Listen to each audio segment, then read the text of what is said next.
Year 1939. While Europe is holding its breath on the edge of war, something very different is happening beneath the Vatican. Deep underground, in narrow corridors carved out of ancient stone, a small group of men stand frozen, gripping pickaxes. Dust hangs in the air. No one speaks, because this excavation is not public. It is not political, and it is definitely not academic. The Pope himself has given a secret order. Search, no matter how long it takes.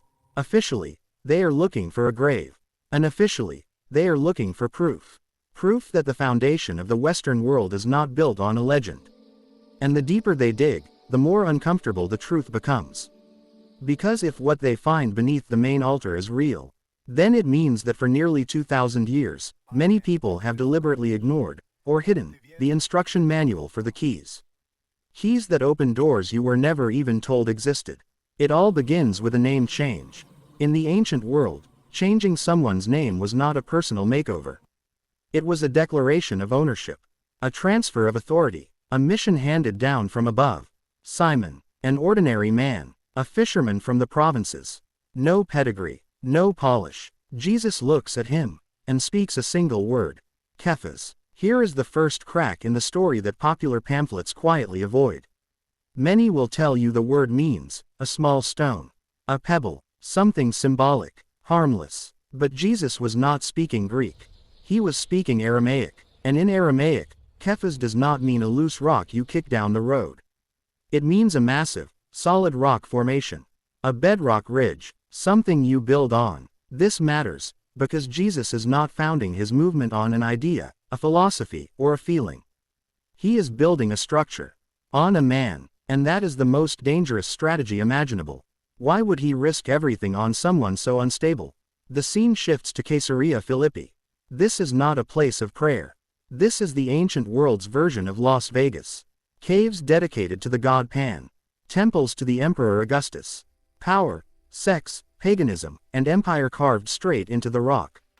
And there Jesus asks the question, "Who do you say that I am?" Silence. Then Simon breaks. "You are the Messiah, the Son of the living God." And his reward is not praise, not applause. He is handed keys. Stop right there. This is where casual Bible readers miss the machinery entirely. In the book of the prophet Isaiah, chapter 22, verse 22, there is a description of an official position called the steward of the palace.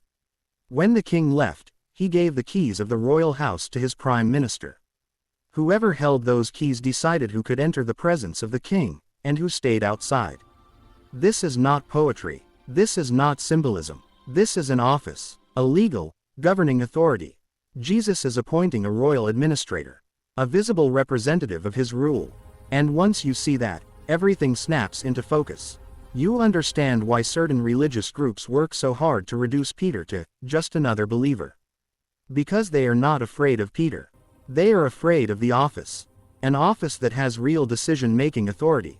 And the man chosen for this role is a disaster. He panics. He denies Jesus. He caves under pressure from a servant girl and runs.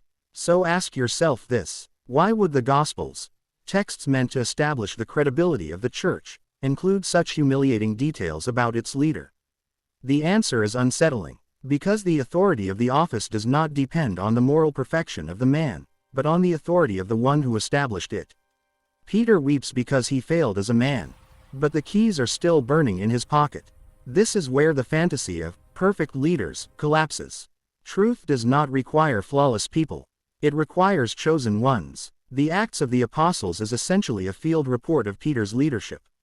He presides over the selection of Matthias to replace Judas. He opens the doors to 3,000 people on the day of Pentecost. But the real explosion happens in the house of Cornelius, a Gentile. The Jewish believers are furious. How could you enter the home of a non-Jew? Peter does not say, "Well, this is my opinion." He uses the keys. He makes a binding decision that permanently alters the direction of history. Then comes the Council of Jerusalem. The question: must Gentiles follow the ancient law of circumcision? Centuries of tradition collide with something new.